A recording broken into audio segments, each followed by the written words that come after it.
Assalamualaikum warahmatullahi wabarakatuh.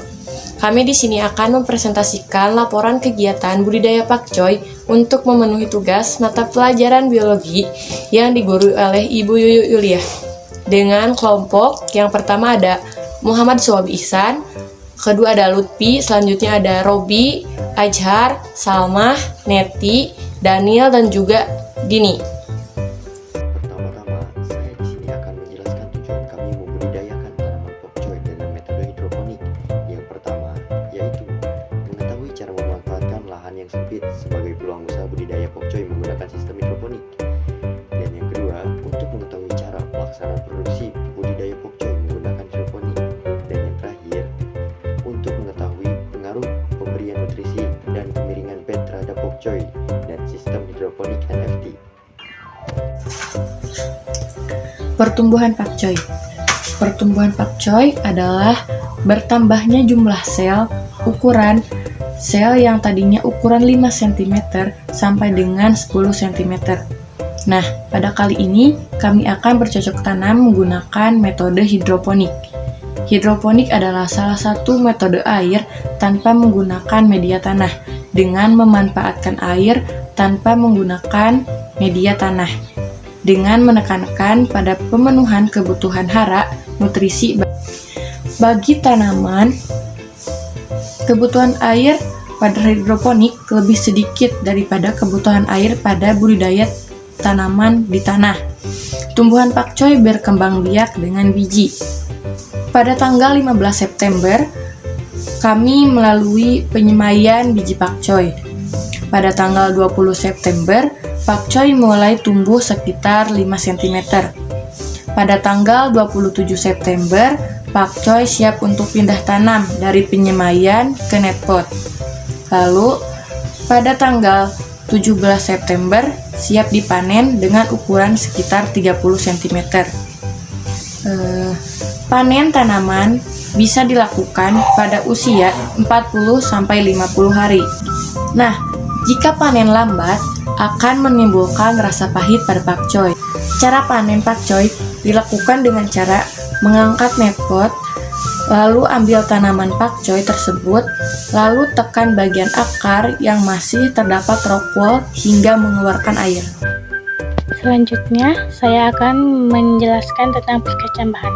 Perkecambahan atau germinasi merupakan tahap awal perkembangan suatu tumbuhan, khususnya tumbuhan berbiji. Dalam tahap ini, embrio di dalam biji yang semua berada pada kondisi dorman mengalami sejumlah perubahan psikologis yang menyebabkan ia berkembang menjadi tumbuhan muda. Dan perkecambahan terbagi menjadi dua, yaitu perkecambahan hipogeal dan perkecambahan epigeal. Perkecambahan hipogeal adalah perkecambahan yang kotiledonernya tetap terpendam di bawah dalam tanah. Epigeal, perkecambahan yang menghasilkan kotiledon dan epikotel keluar dari biji karena pemanjangan hipokotil. Nah, dalam penelitian kali ini kami memilih tanaman pakcoy. Pakcoy itu termasuk ke perkecambahan epigeal karena terlihat kotiledon keping biji sudah terangkat dan berada di permukaan tanah. Nah, setelah itu, biji pakcoy akan berubah menjadi kecambah setelah 3 atau 5 hari. Sampai dengan 1 minggu, kecambah akan tumbuh setinggi 4 atau 5 cm. Dan pada usia seminggu itulah saat yang tepat untuk tumbuh budidaya untuk melakukan pemupukan yang kedua kalinya. Selain pertumbuhan dan perkembangan, tanaman juga tidak lepas dari lingkungan tumbuh. Nah, di sini saya akan mempresentasikan mengenai pertumbuhan dan perkembangan tanaman dapat dipengaruhi oleh dua faktor eksternal dan faktor internal. Menurut Buntoro, faktor eksternal merupakan faktor yang disebabkan dari luar tanaman, sedangkan faktor internal merupakan faktor yang disebabkan dari dalam tanaman. Semua hara yang terkandung pada nutrisi hidroponik adalah unsur esensial yang diperlukan tanaman dalam pertumbuhan dan perkembangannya. Apabila unsur hara makro dan mikro tidak lengkap, ketersediaannya dapat menghambat pertumbuhan dan perkembangan tanaman. Pertumbuhan dan perkembangan tanaman erat hubungannya dengan kedua faktor tersebut. Apabila salah satu atau semua faktor tidak mendukung, maka pertumbuhan dan perkembangan tanaman tidak dapat berjalan dengan baik. Di sini saya akan menjelaskan pencahayaan. Cahaya adalah suatu energi yang dilepaskan oleh sebuah atom. Cahaya dihasilkan dari banyak partikel-partikel kecil yang mempunyai energi dan momentum yang disebut foton. Cahaya merupakan sebuah energi dalam bentuk gelombang elektromagnetik sama seperti bentuk gelombang elektromagnetik lainnya. Cahaya tidak membutuhkan medium untuk merabat sehingga cahaya dapat melintasi ruang hampa. Cahaya memiliki panjang gelombang sebesar 380 sampai 750 meter 700 nm atau nanometer. Panjang gelombang cahaya berbeda untuk setiap warna. Unsur-unsur warna cahaya berasal dari cahaya putih yang diuraikan. Arah getar cahaya bergerak tegak lurus terhadap arah rambatnya. Cahaya merupakan salah satu faktor penting dalam fotosintesis. Energi cahaya yang digunakan tanaman untuk fotosintesis hanya sebesar 0,5 sampai 2% dari jumlah energi cahaya yang tersedia.